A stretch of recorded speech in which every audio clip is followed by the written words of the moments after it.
தேவன் வார்த்தையாகவே இருக்கிறார். வார்த்தையை அன்றி தேவன் இல்லை என்பதை திட்டமாய் நீங்கள் தெரிந்து விடுங்கள். இயேசு கிறிஸ்துவ மதத்தை ஸ்தாபிக்கிறதுக்காக வரல, மனிதர்களுக்கு நன்மையை கொடுப்பதற்காக வந்தார். நம்பிக்கையே இல்லைன்னு சொன்னா நம்பிக்கை இருக்கிறது, அது தேவனுடைய வார்த்தைக்குள்ள இருக்கிறது. அருமையானவர்களே, கர்த்தர் நல்லவர் பார். எந்த தீமைக்கு அவர் காரணர் அல்ல, எந்த பிரச்சனைக்கு அவர் காரணர் அல்ல. நிச்சயமாகவே நமக்கு ஒரு முடிவு இருக்கிறது. என்னன்னு கேட்டா அது வெற்றி தான்.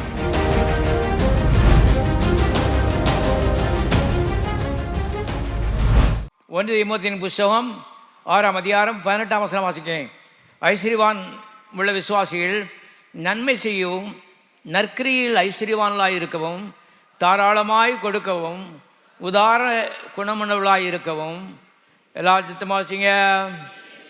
நித்திய ஜீவனை பற்றி கொள்ளும்படி வருங்காலத்திற்கு தங்களுக்கு நல்ல ஆதாரத்தை பொக்கிஷமாக வைக்கவும் அவர்களுக்கு கட்டளையிடு.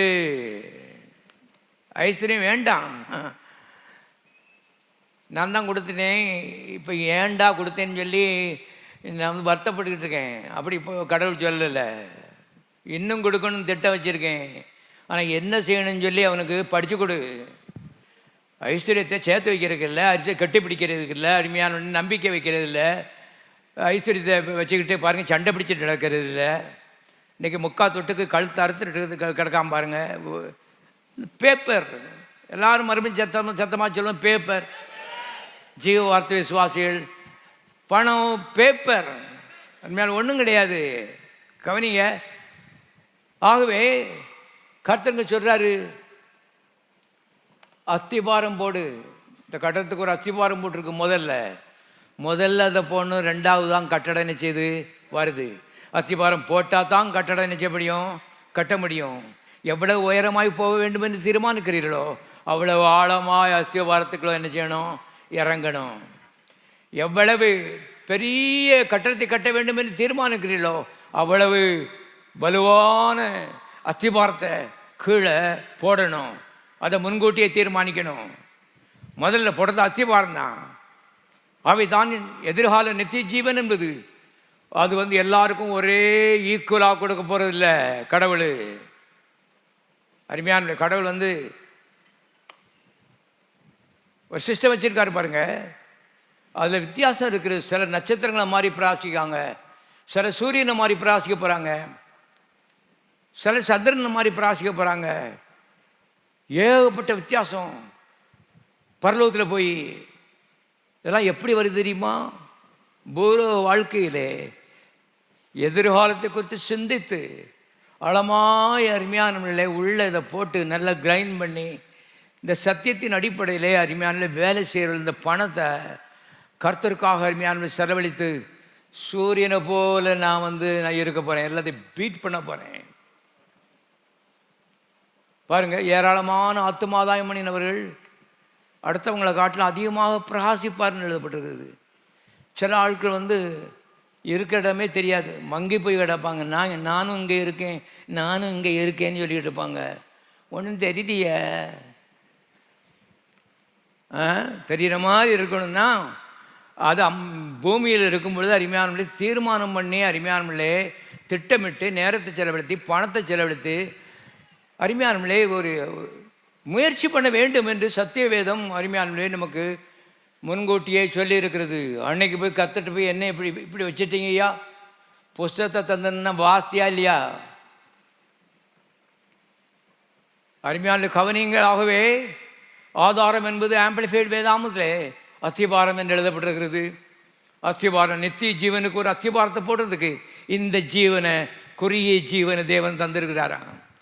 80 வருஷம் 90 வருஷம் என்பது அருமையானவளே அது கண்ணை மூடி முடிக்கிற நேரத்துக்குள்ளே போயிடும். நித்தியத்தில் தேவாவியான் நமக்கு உதவி செய்வாராக. இந்த இடம்புறாவும் தேவனுடைய ஞானத்தினால் அருமையான நிரம்புவதாக. உள்ளே இருக்க கண்கள் இயேசுவின் நாமத்தில் திறக்கப்படுவதாக. பெரிய ஒரு வாழ்வு அருமையான பின்னாலே வரப்போகிறது. நிச்சயமாய் நீயே வாழப்போகிறாய். அதற்குரிய லாபங்களே அருமையான இந்த பூலோகத்திலே சவதரிக்கும்படி இந்த நாட்களை கர்த்தர் கூட்டி கொடுத்திருக்கிறார் என்பதை தெரிஞ்சுக்க. குடும்பத்தில் நல்லா நடத்து. பல காரியங்களுக்காக அருமையான பணம் செலவழிக்கப்பட வேண்டும். அனுபவிக்க வேண்டும் என்று கர்த்தர் சொல்லியிருக்காரு. எல்லாவற்றுக்கும் மத்தியிலும் நான் புத்தி உள்ள ஒரு சிற்பாசாரி பவுலை போல ஒரு அஸ்திபாரத்தை எதிர்காலத்துக்கு நினச்ச போகிறேன், போட போகிறேன். ஏன்னா என்றைக்குமே வாழ போகிறோம். எல்லாரும் கரங்களை தட்டி நித்திய ஜீவனுக்காக கர்த்தரை ஸ்தோத்திரிப்போம்.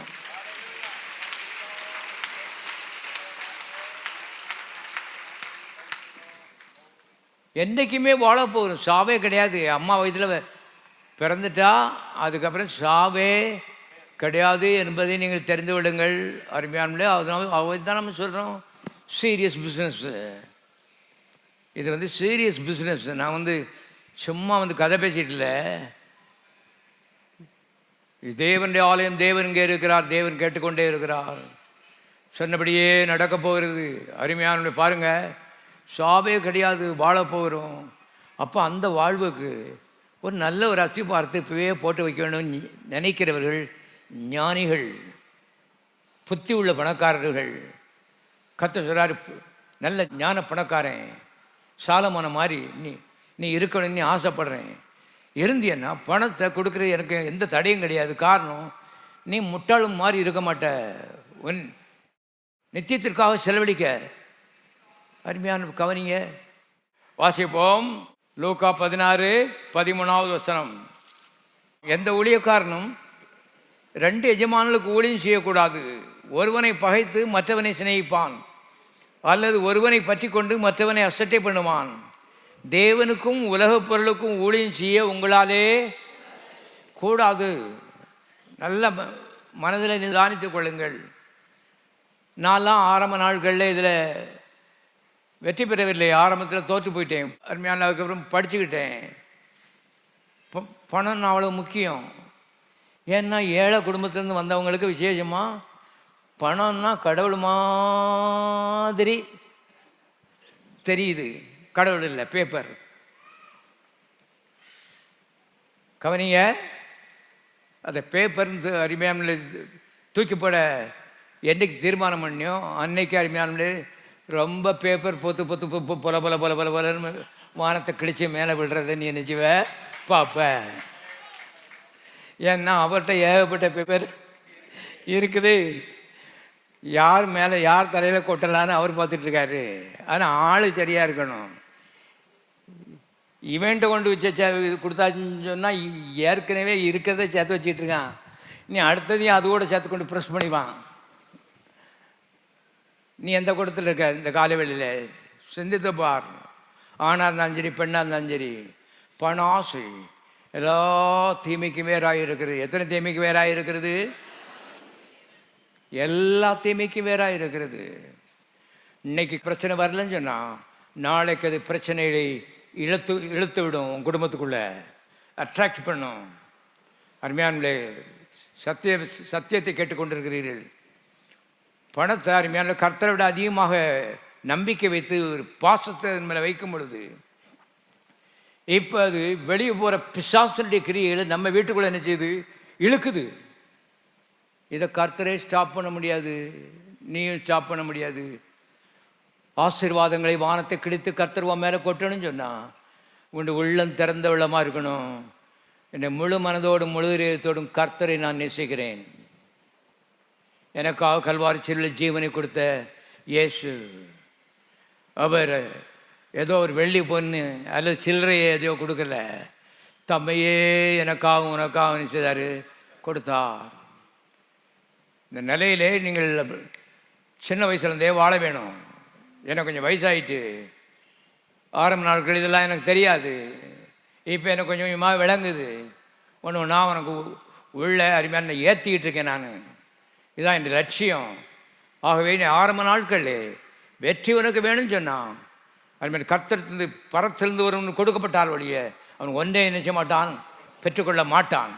ஆகவே பரம் தேவன் அருமையான கொடுக்கணும்னு சொன்னால் நம்ம உள்ளம் அருமையானே கர்த்தர் மேலே அருமையானே நாட்டமாக இருக்க வேண்டியது மிக மிக அவசியமாக இருக்கிறது. அதனால்தான் கர்த்தர் சொன்னார், அவரே சொன்னார், முதலாவது தேவனுடைய ராஜ்யத்தை தேடுங்கள், அப்பொழுது மற்ற எல்லாவற்றையும் நான் உனக்கு என்ன செய்வேன்? கூட்டி கொடுப்பேன். அருமையானவர்களே, அவர் தான் கொடுக்காருங்கிறது எனக்கு ஆரம்ப நாட்களில் தெரியல.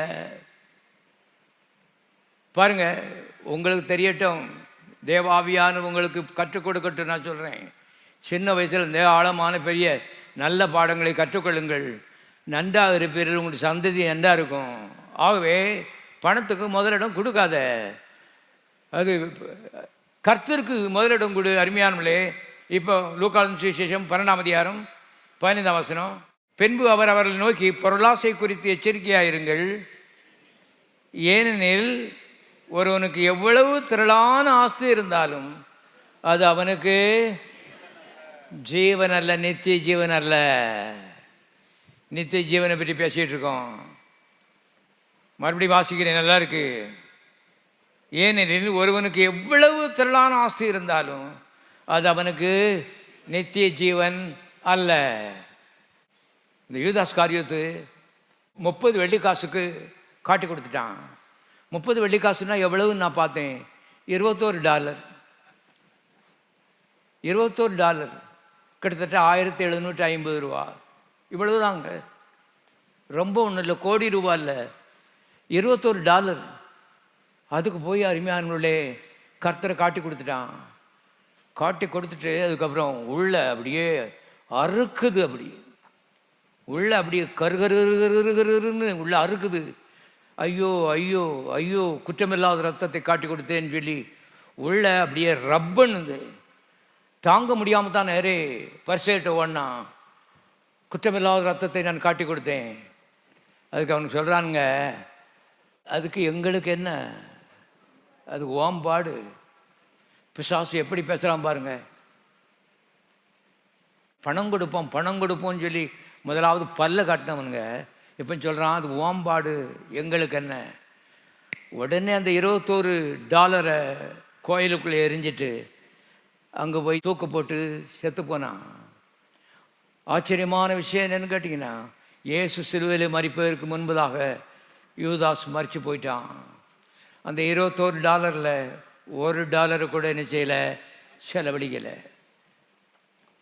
30 வெள்ளிக்காசில் 1 வெள்ளிக்காசை கூட செலவழிக்கலை. தேவாவியானவர் உனக்கு எச்சரிப்பு கொடுக்கிறார். நான் சொல்கிறேன் இந்த காலவெளியிலே.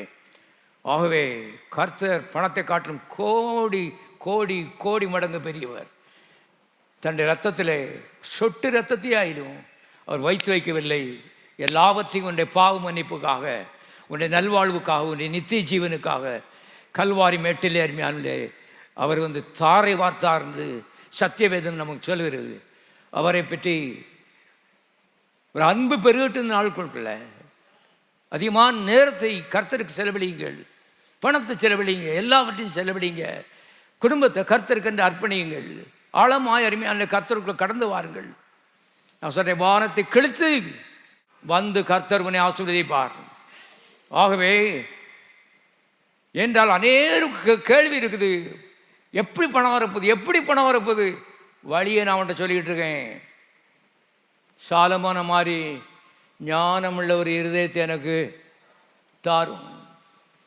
முதலாவது தேவனுடைய ராஜ்யத்தை தேடுங்கள், அப்பொழுது இவளெல்லாம் உங்களுக்கு பரலோகம் என்ன செய்யும், கூட்டி கொடுக்கும். அமுக்கி குலுக்கி சரிந்து விழும்படி நன்றாய் அளந்து மக்கள் மடியில் போட்டி போட்டு என்ன செய்வாங்க, கொட்டுவாங்க. உண்மை உண்மை உண்மை. இவளை வாழ்க்கையின் அனுபவத்தை நான் பார்த்து விட்டேன். அருமையான கவனியுங்கள். ஆகவே பணம் மனம் மனம் மனம் மனம் மனம் இப்படி ஓடாத. ஏசு ஏசு ஏசு ஏசு ஏசுன்னு ஓடு. ஒரு நாளும் வெட்கப்பட்டு போக மாட்டேன். பொருளாசை எல்லா தீமைக்கு வேறாக இருக்கிறது. ஆனால் இயேசுவின் மேலே ஆசை வைத்தவர்கள் அன்றைக்கு பிச்சைக்காரர்களாக இருந்தால் இன்றைக்கு ஆச்சரியப்படுகிற ரீதியில் கர்த்தர் அவர்களை உயர்த்தி வைத்திருக்கிறார். அப்படி இருக்க வேண்டும் என்று ஆசைப்படு. இங்கே பாருங்கள், இன்னொரு தரம் வாசிடுறேன். லூக்கா 12:15, ஏனெனில் ஒருவனுக்கு எவ்வளவு திரளான ஆசை இருந்தாலும் அது அவனுக்கு நித்திய ஜீவன் அல்ல. அப்படி சொல்லிட்டு ஒரு ஆளை பற்றி சொல்கிறாரு பாருங்க. லூக்கா 12:21, தேவனிடத்தில் ஐஸ்வர்யவானாயிராமல் தனக்காகவே பொக்கிஷங்களை சேர்த்து வைக்கிறவன் இப்படியே இருக்கிறான். மறுபடியும் வாசிக்கிறேன். தேவனிடத்தில் ஐஸ்வர்யவானாயிராமல் தனக்காகவே பொக்கிஷங்களை சேர்த்து வைக்கிறவன் இப்படியே இருக்கிறான். இப்போ நான் ஒரு கேள்வி கேட்குறேன், எப்படியே இருக்கிறான்? இப்படியே இருக்கிறான் போட்டிருக்கேன் உங்கள் பைபிளில். எப்படியே இருக்கிறான்? முட்டாளாக இருக்கிறான். அதுக்கு முந்தின வசனத்தில் அப்படி போட்டிருக்கு. 20ஆம் வசனம், தேவனோ அவனை நோக்கி, முட்டாளே, உன் ஆத்துமா உன்னிடத்தில் ராத்திரியிலே எடுத்துக்கொள்ளப்படும், அப்பொழுது நீ சேகரித்தவைகள் யாருடையவளாகும். இப்படியே இருக்கிறான்னா எப்படியேன்னு கேட்டால் முட்டாள், முட்டாள். ஆகவே கர்த்தருக்கு அதிகமாக ஒரு இடத்தை கூடாம இந்த பணத்தை அப்படியே நசுக்கிட்டே இருக்கிறவன் கர்த்தரோட முட்டாள், முட்டாள். ஒரு நாள் அங்கே அழப்போகிற என்ன எவ்வளோ முட்டாள்தனமாக இருந்துட்டோம். கர்த்தர் என்ன உன்னதமான நோக்கத்தோடு நம்மளை நம்பி இதை கொடுத்துருக்காரு. இது கர்த்தருக்குன்னு தாராளமாக நல்ல கையை விரித்து கொடுத்துருப்போன்னா அவர் வானத்தை விரித்து நம்ம ஆசீர்வதிச்சிருப்பார். யோசித்து பாருங்கள். திருந்துங்கள், திருந்துங்கள் சொல்கிறோம். திருந்த வேண்டியவர்கள் திருந்துங்கள். பணாசை அருமையானவர்களே, அது ஒருபோதும் உங்களை முன்னேற்றாது. நீங்கள் எதிர்பார்க்கிற அந்த உயர்வு அது வராது. தேவன் மேலே வைக்கிற ஆசை நீ எதிர்பாராத ரீதியில் 1008 வழிகளிலே அந்த உயர்வை உனக்கு கொண்டு வரும். எல்லாரும் கரங்களை தட்டுக்க சோதரிப்போம்.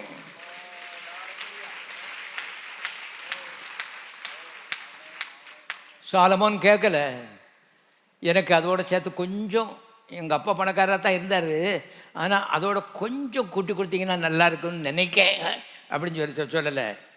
கேட்கவே இல்லை. நீ கேளாத ஐஸ்வர்யத்தையும் இந்த உலகத்தில் எவனுக்குமே இல்லாத ரீதியில் நம்பர் 1 பண விஷயத்தில் ஒன்று என்ன செய்கிறேன், மாற்றுறேன். நம்முடைய தேவனுக்கு மாற்ற முடியுமா, மாற்ற முடியாதா? முடியும் என்று சத்தமாக சொல்லுங்க. உங்களை மாற்ற முடியும், உங்கள் குடும்பத்தை மாற்ற முடியும், உங்கள் சமுதாயத்தையே மாற்ற முடியும் என்று நான் சொல்லுகிறேன். அருமையான தேவனுடைய பிள்ளைகளே, கவனியுங்கள். கர்த்தர் மேலே அவ்வளவு வைராக்கியம் பாருங்க.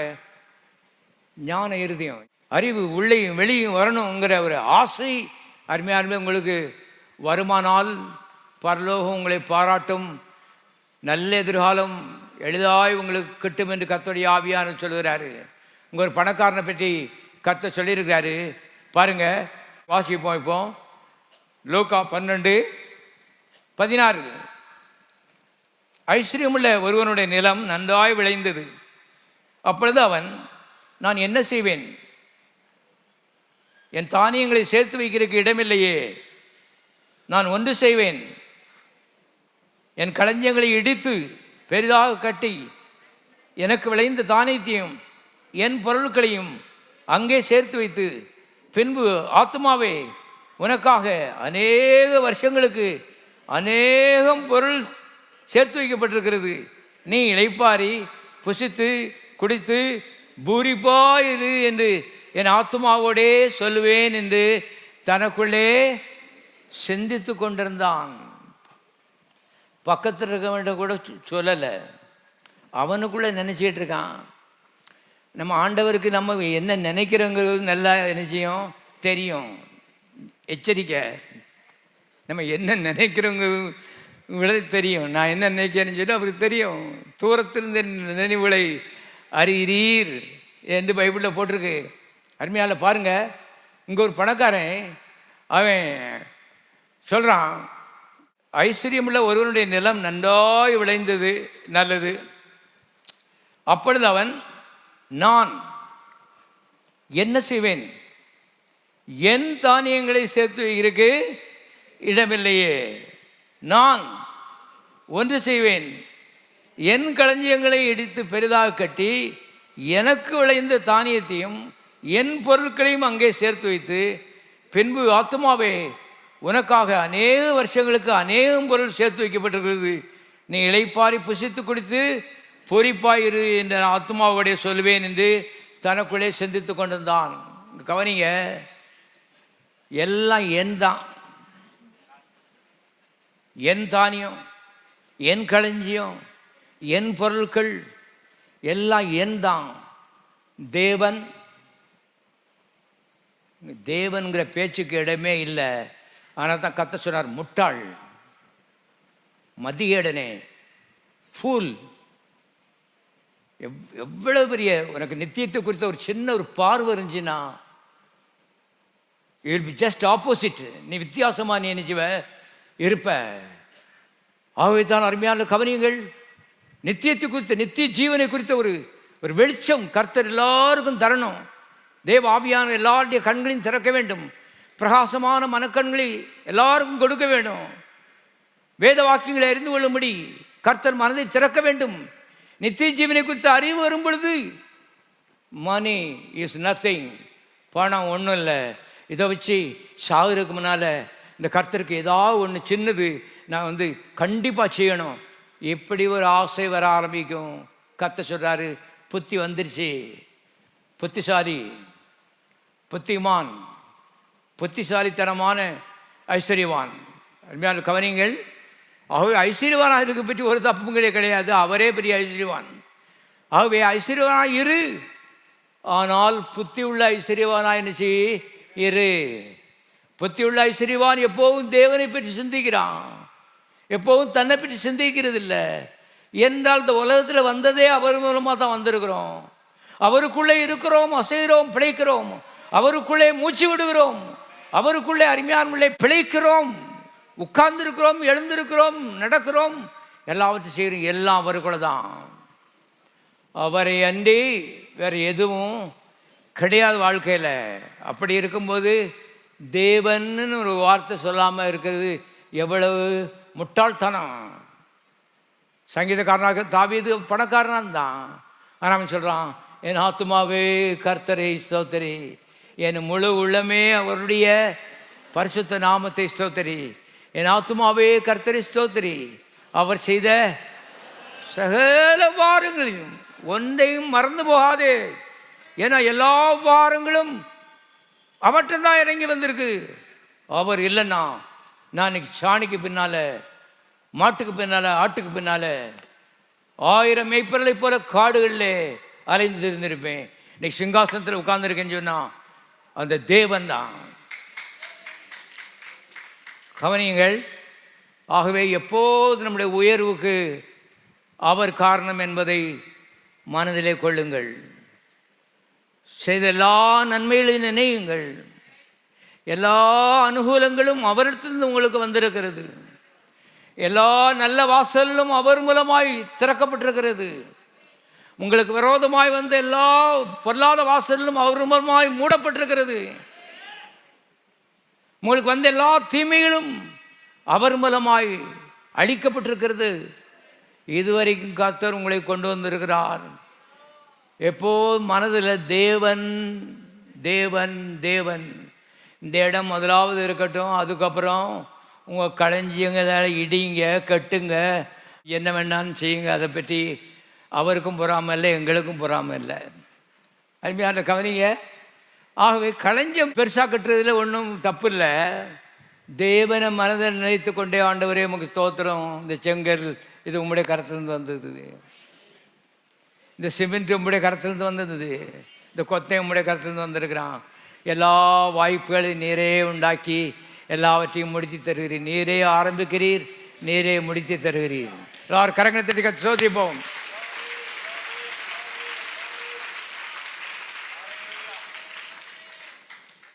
ஏன் நான் பைபிளில் போட்டிருக்கு, அவர் ஆல்ஃபா ஒமேகான்னு போட்டிருக்கு.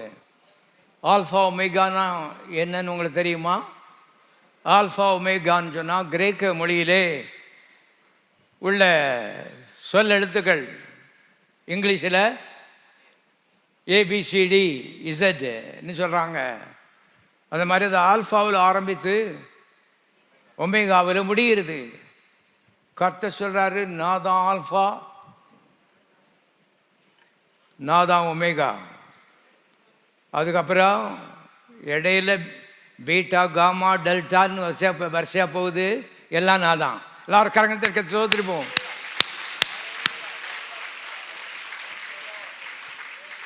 வேற பீட்டாவை மூத்த பிள்ளை, டெல்டா வந்து முதல் பையன், அப்படி அப்படி கிடையாது. நான் தான் ஆல்ஃபா, நான் தான் ஒமேகா, இடையில இருக்க எல்லாம் நான் தான். ஆரம்பம் நான் தான், இடையில நான் தான், முடிவு நான் தான், எல்லாம் நான் தான். அருமையான கவனியுங்கள். ஆகவே எந்த ஒரு காரியத்தை எடுத்தாலும் இவ்விதமான ஒரு எண்ணம் உனக்கு இருக்குமானால் நிச்சயமாகவே நீ வெற்றி பெறுவாய் என்று கர்த்தருடைய ஆவியானவர் சொல்கிறார். வெற்றிக்கு வழியை பற்றி நான் பேசிகிட்டு இருக்கேன் பாருங்க. வெற்றி பெறும்படி கர்த்தர் நம்மை அழைத்திருக்கிறார். பரிசு எழுதுறீங்களா? ஆல்ஃபா ஒமேகா நீர் தான் ஆண்டவரே. உம்மை பேரில் நான் வந்து பெண்ணை எடுத்து என்ன செய்கிறேன், எழுதுகிறேன். ஞாபகம் வராத காரியங்களை நீர் ஞாபகப்படுத்தி என்ன செய்வீர், தருவீர். வியாபாரத்தை செய்ய போகிறோமா? ஆல்ஃபா ஒமேகா நீர் தான். கொண்டு வராத ஆட்களை, என்னால் கொண்டு வர முடியாத ஆட்களை நீர் கொண்டு வருவீர். என்னால் கொண்டு வர முடியாத பணத்தை நீர் கொண்டு வருவீர். தேவ தூதர்கள் கொண்டு வருவார்கள். அற்புதம் நடக்கும். இந்த காரியம் கண்டிப்பாக முடியும். ஏனென்றால் நீர் ஆரம்பித்திருக்கிறீர். நீரே ஆரம்பம், நீரே முடிவு. அருமையானவர்களை கவனிங்க.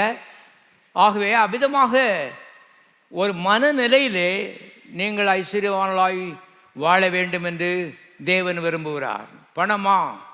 அது என் தேவனுக்கு நான் அனுபவிக்கும்படி கர்த்தர் தந்திருக்கிறார். ஆனால் கர்த்தர் கேட்டார்னா முதலிடம் அவருக்கு தான். ரெண்டாவது செகண்ட் தாட் கிடையாது.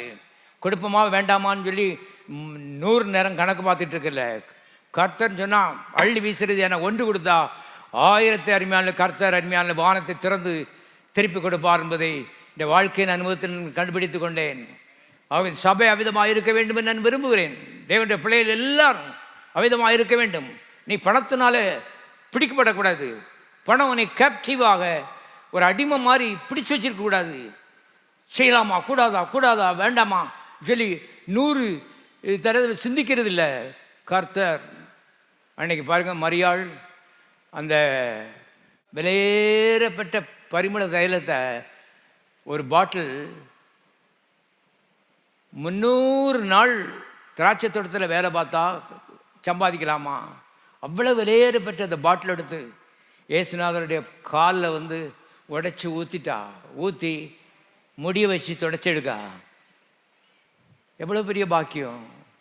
இன்னொரு நேரம் செய்யணும்னு நினச்சா செய்ய முடியாது. ஒரே ஒரு தரம் தான் பிறந்தார், ஒரு தரம் தான் மரியாள் வீட்டுக்கு போனார். நம்முடைய வாழ்க்கையெல்லாம் அவிதமாகத்தான். அருமையான காரியங்கள் ஒரு நேரம் தான் சம்பவிக்கும். அதுக்கப்புறம் திருப்பி அந்த வாய்ப்பு கிடைக்காது. ஆக இந்த நாட்களில் கர்த்தரை நேசியுங்கள். பணத்தை 2வது வைங்க. பணத்தை அருமையான கர்த்தருக்காக செலவிடும்படி தீர்மானம் பண்ணுங்க. அஸ்திபாரம் போடுறதுக்காக, நாளைக்கு என்ற வீடு எழுந்து நிற்கும்படி, ஜொலிக்கும்படி, பிரகாசிக்கும்படி ஒரு அஸ்திபாரத்தை ஆயத்தத்தை நான் பண்ண போகிறேன்னு சொல்லி தீர்மானம் பண்ணுங்க. எல்லாரும் தேசம் எழுந்திருப்போம். பரலோக பிதாவை நாம் துதிக்கிறோம். கர்த்தாவே, பணம் என்ன, எங்கள் இயேசு என்ன என்பதை எங்களுக்கு போதித்தபடி நாங்கள் நமக்கு துதிக்கிறோம். பணம் வெறும் பேப்பர் நாங்கள் அறிக்கையிடுகிறோம். கர்த்தாவே, எங்கள் தேவன் நித்திய ஜீவன். நானே வழியும் சத்தியமும் நித்திய ஜீவனுமாக இருக்கிறேன் சொன்னீரே. நித்திய ஜீவனை நாங்கள் துதிக்கிறோம். கர்த்தாவே, ஜீவன் இந்த இடத்துல வியாபிப்பதாக, மக்களுடைய ஆவிக்குள்ளே வியாபிப்பதாக, இல்லங்களுக்குள்ளே, குடும்பத்துக்குள்ளே, சபையிலே வியாபிப்பதாக. நம்முடைய ஜீவன் எங்கள் சபையிலே பெருகுவதாக. எல்லா தொழில்களும் விருத்தியாகவும் நாங்கள் ஜெபிக்கிறோம். எல்லா வியாபாரங்களும் பெருகுவதாக. கையின் பிரயாசங்கள் வர்த்திப்பதாக. இயேசுவின் நாமத்தினாலே ஐஸ்வர்யம் பெருகுவதாக. வானம் திறக்கப்படுவதாக. எல்லா கடன் தொல்லைகள் விரட்டப்படுவதாக. இயேசுவின் நாமத்தினாலே நித்திய ஜீவன் பலமான கிரியைகளை எங்கள் மக்கள் மத்தியிலே கர்த்தாவே நடப்பிக்க வேண்டும் என்று இயேசுவின் நாமத்தினால் நாங்கள் ஜெபிக்கிறோம். அப்படி செய்கிறீர், அதற்காக நன்றி. இயேசுவின் நாமத்தில் பிதாவே.